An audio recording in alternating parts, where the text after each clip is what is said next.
I once had that feeling, like, oh, let's just shut this stuff down, right? Just melt it all down, and like revolutionary type style, you know? Like I used to be a part of a radical environmental group, you know.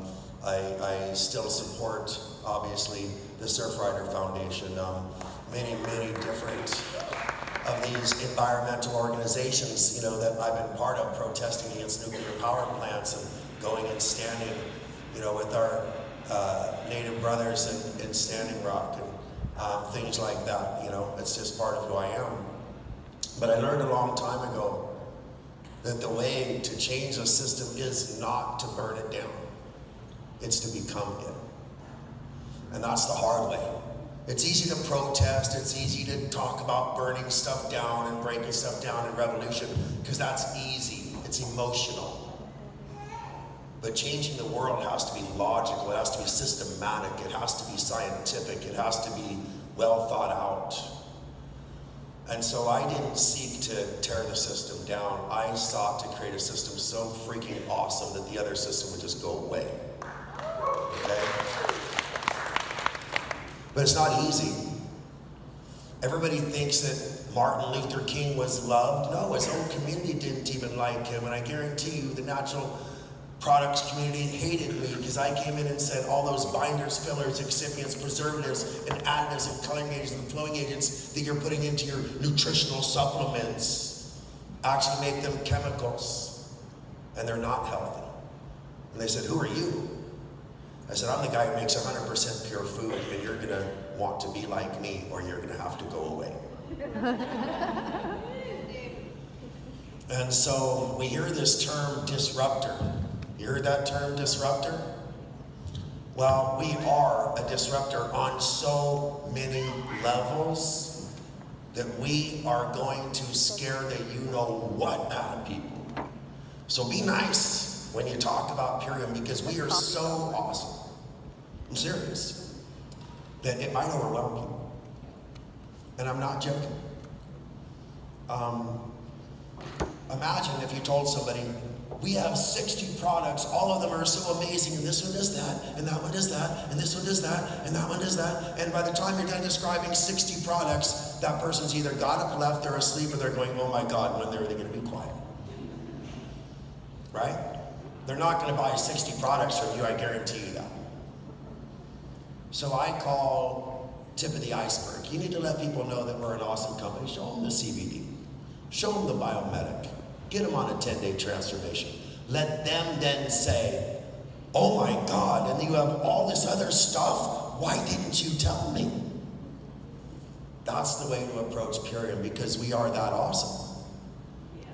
You literally, and I'm not bragging about me, I'm bragging about you guys. You are that awesome. So what does it mean to be a disruptor? It means to break down a system that existed and to change it. Do you think that Yellow Cab liked Uber? No. But they're so much alike. They're like cousins. They must like each other. No. They're competitors. So we're disruptors, and we're upsetting a lot of people.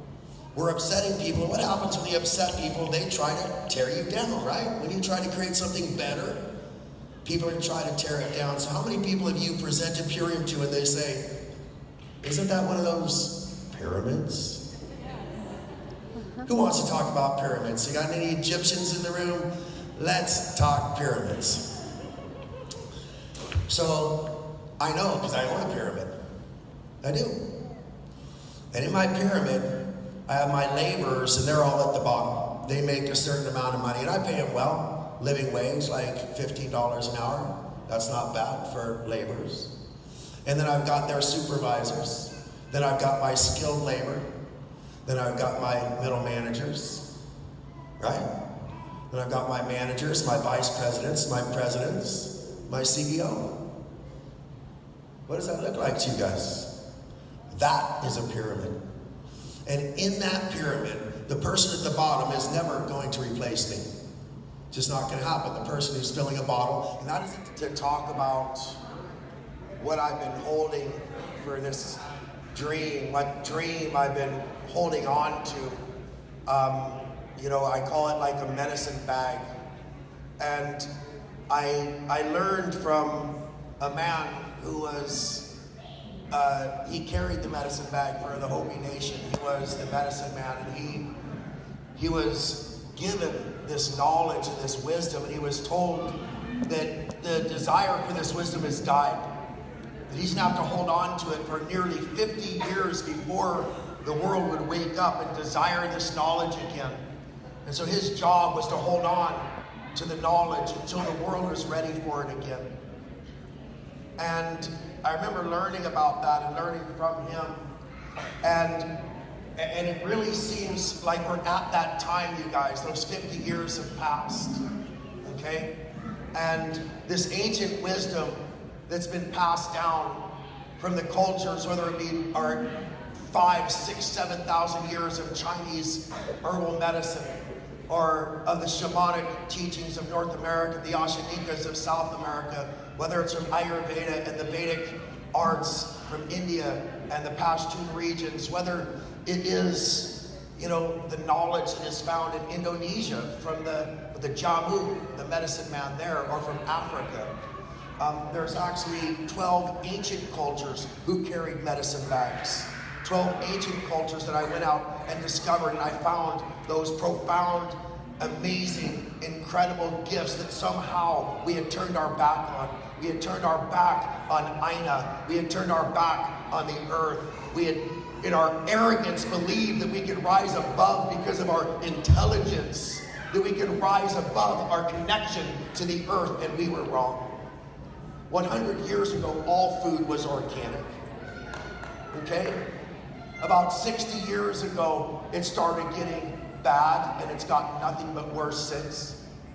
We've come through a chemical winter, but it is our springtime, and you guys, this is a special time. It's a special time, and you're special people. And we've got a big job to do. But when you're doing something you love, it's not a job, is it? So I'm just telling you, Aina needs you, they need us. This is our time.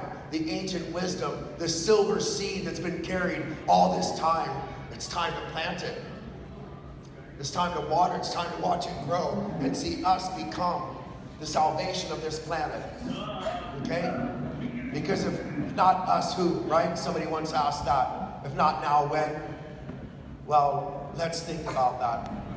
Because there's a lot of us who'd be really comfortable. I would love to be playing volleyball and surfing, you guys. Those are two things I love to do. I haven't done it in a decade. Okay? I would love to take a vacation. I haven't done that either because my life is a dedication to this cause, and there is no time to spare. There is no time to waste.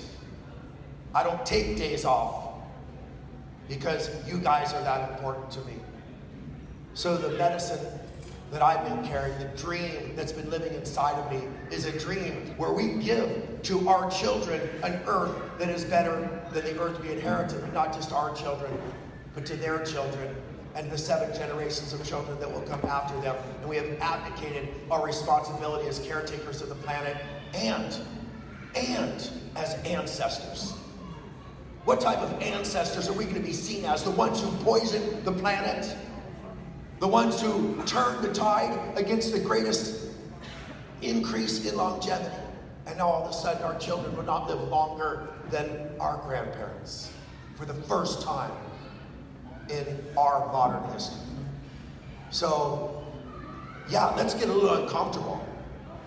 Let's stop turning on the TV and start turning on to the reality that you guys right here are carrying that medicine bag. You guys are that silver seed. You are the future. So look in the mirror and ask yourselves, what does the future look like? It looks like you. So I said it before, there's 2 types of people. There's those who believe in network marketing, and there's those who are going to. Because this is a powerful way to do 3 things. We're going to change lives. We're going to change communities, and we're going to change the world. And just like Gandhi says, it starts with us. The change we see starts right here, and I feel it. Do you feel it? So thank you all. thank you all for what is just the beginning of an amazing weekend, yeah? And what is just the beginning of an amazing new run, a second wave, because Purium, we're going to be heard, okay? This, just like those voices that have been suppressed for far too long, this knowledge, this wisdom, this medicine bag has been hidden for far too long, but you're gonna open it, you're gonna share it, and the world is gonna benefit. So, thank you. You know that 4 years ago I came here, you told me about the problems on the west side, you told me about those chemicals, and I listened. And I went back, and I worked, and I prayed, and I fought, and I invested, and we proved that we have a solution to possibly the greatest problem facing humanity today. So, if not us, who? If not now, when? So let's go do it now.